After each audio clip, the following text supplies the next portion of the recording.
Assalamualaikum warahmatullahi wabarakatuh. Di sini saya akan menjelaskan asbabun nuzul Quran surat Al-Kahfi dalam video kali ini untuk memenuhi salah satu tugas seminar pendidikan matematika yang diampu oleh Bapak Dedi Nurjamil, DRS MPD. Sebelumnya, perkenalkan, nama saya Fitri Fauzia Rahmawati, NPM 192151011 dari jurusan Pendidikan Matematika Universitas Siliwangi. Di sini saya membagi menjadi beberapa bahasan, yaitu yang pertama ada pokok bahasan Quran surat Al-Kahfi, lalu ada cerita di balik Quran surat Al-Kahfi, lalu ada asal mula Quran surat Al-Kahfi, dan keutamaan Quran surat Al-Kahfi. Nah, surat Al-Kahfi adalah surat ke-18 dalam Al-Quran. Al-Kahfi artinya gua atau penghuni-penghuni gua. Surat Al-Kahfi termasuk surat Al-Makkiyah karena diturunkan di kota Makkah. Nah, sebelum itu saya akan membacakan 10 ayat surat Al-Kahfi, yaitu ayat 1 sampai 10. A'udzu billahi minasyaitonir rajim. Bismillahirrahmanirrahim.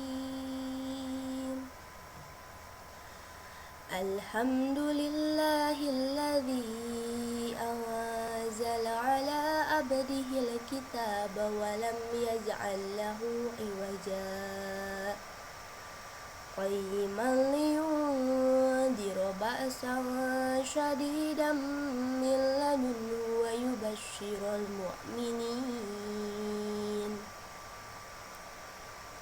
yubashshiral mu'minin alladhina ya'maluna as-solihati anna lahum ajran hasana makithina fihi abada wa yunzira alladhina qalu ittakhadallahu walada ma lahum bihi min ilmin wala liabaihim kaburat kalimatan takhruju min afwahihim yaquluna illa kadhiba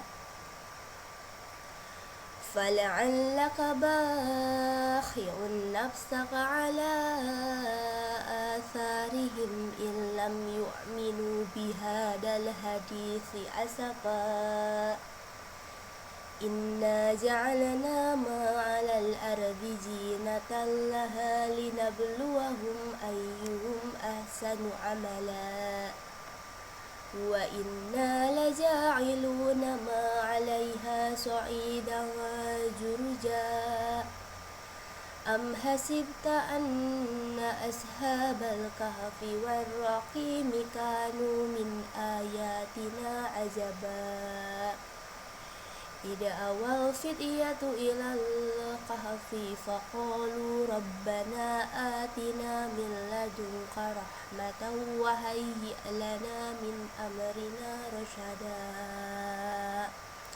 Shadaqallahul adzim. Nah, selanjutnya yaitu pokok bahasan surat Al-Kahfi. Dalam 110 ayat surat Al-Kahfi membahas 4 pokok bahasan, yaitu yang pertama ada keimanan, yang isinya mengenai kekuasaan Allah dalam memberi daya hidup kepada manusia, dasar-dasar tauhid, dan keadilan Allah Subhanahu wa Ta'ala tidak berubah selama-lamanya. Lalu yang kedua ada hukum-hukum. Dasar hukum akalah atau berwakil, yaitu larangan membangun tempat ibadah di atas kubur, hukum membaca insya Allah, perbuatan yang dilakukan karena lupa adalah dimaafkan, kebolehan merusak suatu barang untuk menghindari bahaya yang lebih besar. Lalu selanjutnya ada kisah-kisah. Dalam Quran surat Al-Kahfi ini, cerita Ashabul Kahfi, cerita dua orang laki-laki yang seorang kafir dan yang lainnya mukmin, cerita Nabi Musa alaihi salam dengan Nabi Khidir, cerita Dzulkarnain dengan Ya'juj dan Ma'juj. Lalu ada beberapa pelajaran penting lainnya, yaitu tentang kekuatan iman kepada Allah Subhanahu wa Ta'ala serta ibadah yang ikhlas kepadanya, kesungguhan dalam mencari guru atau ilmu, adab sopan santun antara murid dengan guru, dan beberapa contoh tentang cara memimpin dalam memerintah rakyat serta perjuangan untuk mencapai kebahagiaan rakyat dan negara. Selanjutnya ada cerita di balik surat Al-Kahfi. Konon ada 4 cerita yang tersembunyi di balik surat Al-Kahfi. Keempat kisah ini mengandung nilai iman dan ketakwaan kepada Allah Subhanahu wa Ta'ala. Yang pertama, menceritakan 7 pemuda atau disebut Ashabul Kahfi dalam menyelamatkan diri di sebuah gua untuk menghindari Raja Kianus yang kejam, yang melarang rakyatnya untuk takwa kepada Allah Subhanahu wa Ta'ala dan menyuruh rakyatnya untuk menyembah berhala. Lalu yang kedua, menceritakan Sohibul Jannatain, seorang pemilik kebun rindang yang subur namun kufur kepada nikmat Allah Subhanahu wa Ta'ala dan senang merendahkan orang lain. Lalu yang ketiga, pertemuan Nabi Musa alaihi salam dengan Nabi Khidir alaihi salam. Nabi Musa menyadari Nabi Khidir lebih pintar darinya, sehingga dia ingin berguru kepada Nabi Khidir, tetapi permintaan itu ditolak. Lalu yang keempat, cerita tentang Dzulkarnain yang berarti pemilik 2 tandu. Dari kisahnya diajarkan pentingnya kekuasaan dipegang oleh orang yang memiliki kesadaran penuh bahwa kedudukan dan tahta adalah amanah yang kelak akan dipertanggungjawabkan oleh Allah Subhanahu wa Ta'ala. Nah, selanjutnya asal mula Quran surat Al-Kahfi. Sebab nuzul dari surat Al-Kahfi adalah orang-orang musyrikin yang menemui pendeta Yahudi. Mereka ingin membatalkan dan membatilkan dakwah Nabi Muhammad SAW, yaitu dengan cara bekerja sama dengan pendeta Yahudi. Menurut riwayat, kaum Quraisy memerintahkan 2 orang, yaitu mereka adalah Uqbah bin Mu'id dan An-Nadir bin Al-Hairs.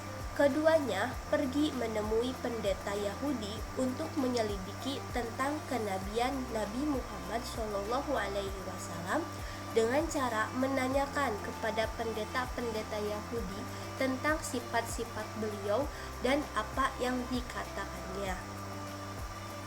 Al-Kisah, berangkatlah Uqbah bin Mu'id dan An-Nadir bin Al-Hairs ke Madinah dan mereka berjumpa dengan pendeta Yahudi. Pendeta Yahudi berkata, "Tanyakanlah kepada Muhammad mengenai 3 hal. Jika ia mampu menjawabnya, maka ia merupakan nabi yang benar-benar diutus. Sebaliknya, jika ia tidak mampu menjawabnya, maka ia hanyalah orang yang mengaku-ngaku sebagai nabi." Pemuda tersebut bertanya kepada Nabi mengenai 3 hal yang diceritakan oleh pendeta itu. Karena pendeta telah mengetahui kitab-kitab sebelum Al-Quran, maka pendeta menanyakan yang pertama, kisah tentang pemuda zaman dahulu yang musafir. Lalu yang kedua, kisah tentang pengembara yang telah sampai ke Masyriq dan Maghrib. Lalu yang ketiga, bertanya tentang apa itu ruh. Mendapati pertanyaan itu, maka Nabi Muhammad SAW menjawab, Besok pasti aku akan menjawabnya tentang beberapa hal yang kamu tanyakan itu, tanpa menyebut insya Allah. Kemudian mereka pulang dan Rasulullah Shallallahu Alaihi Wasallam menunggu wahyu dari malaikat Jibril untuk menjawab semua pertanyaan itu. Namun, wahyu yang ditunggu tak kunjung datang, bahkan hingga 15 malam. Orang Quraisy mulai goyah dan Rasulullah sedih karena wahyu atau jawaban dari Allah tak kunjung datang, hingga beliau tidak tahu harus menjawab apa kepada kaum Quraisy.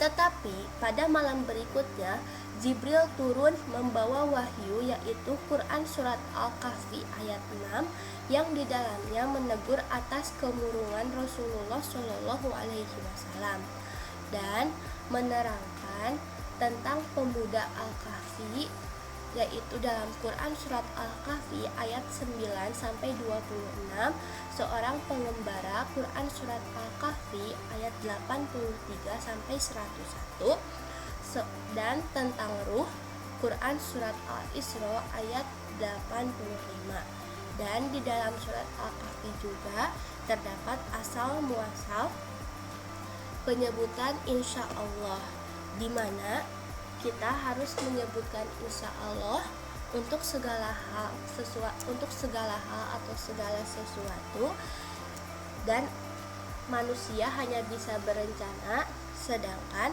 Allah yang menentukan. Selanjutnya ada keutamaan membaca surat Al-Kahfi. Banyak keutamaan surat Al-Kahfi, yaitu yang pertama, dipancarkan cahaya di hari kiamat. Barang siapa membaca surat Al-Kahfi pada malam Jumat, maka akan dipancarkan cahaya untuknya antara dirinya hingga Baitul Atiq. Hadis riwayat Al-Hakim, Al-Baihaqi, dan Ad-Darimi. Lalu yang kedua, mendapat petunjuk dan bimbingan Allah. Sesungguhnya barang siapa membaca surat Al-Kahfi di hari Jumat, maka akan dipancarkan cahaya baginya antara dua Jumat. Hadis riwayat Hakim.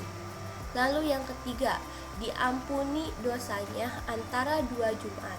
Siapa yang membaca surat Al-Kahfi pada hari Jumat, maka akan memancarkan cahaya dari bawah kakinya sampai ke langit, akan meneranginya kelak pada hari kiamat, dan diampuni dosanya antara dua Jumat. Hadis riwayat Ibnu Umar dalam At-Targhib wa Al-Tarhib. Selanjutnya yaitu diselamatkan dari fitnah Dajjal. Barang siapa hafal 10 ayat dari permulaan surat Al-Kahfi, maka ia dilindungi dari Dajjal. Hadis riwayat Muslim. Lalu keutamaan surat Al-Kahfi adalah sakinah. Sesungguhnya awan itu adalah ketenangan yang turun saat engkau membaca Al-Quran atau turun kepada Al-Quran. Hadis riwayat Bukhari dan Muslim. Masih banyak lagi keutamaan membaca surat Al-Kahfi, apalagi membacanya di malam Jumat. Yuk mari kita sedikit-sedikit berlomba-lomba dalam mencari ridho Allah dengan selalu membaca Al-Quran, khususnya membaca surat Al-Kahfi. Nah, terima kasih. Mohon maaf bila ada kesalahan. Ditutup dengan doa Rabbana atina fid dunya hasanah wa fil akhirati hasanah wa qina adzabannar. Wassalamualaikum warahmatullahi wabarakatuh.